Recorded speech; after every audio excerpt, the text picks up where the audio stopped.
وعلى آله الطيبين الطاهرين وعلى أصحابه الصديقين الصادقين وعلى كل من تبعهم بإحسان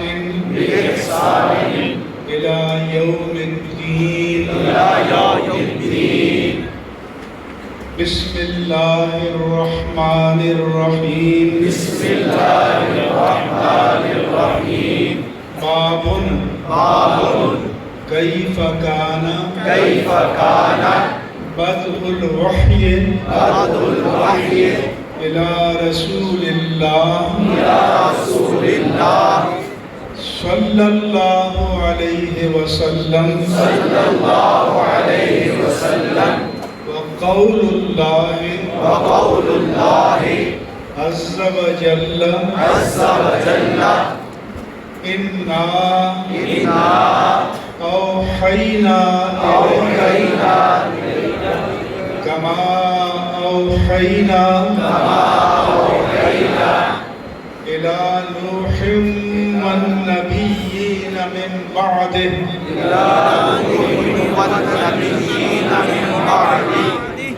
حدثنا الحميدي قال حدثنا سفيان قال حدثنا يحيى بن سعيد الأنصاري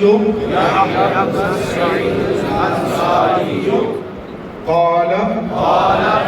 أخبرني محمد بن إبراهيم التيمي أنه سمع علقمة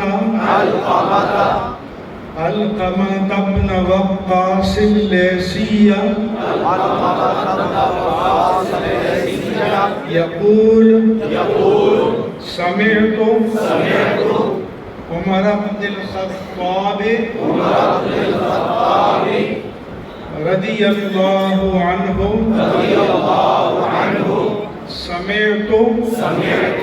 عمر بن الخطاب رضي الله عنه على المنبر يقول سمعت رسول الله صلى الله عليه وسلم يقول إنما الأعمال بالنيات وإنما لامرئ ما نوى فمن كانت هجرته إلى دنيا يصيبها أو إلى امرأة ينكحها فهجرته إلى ما هاجر إليه.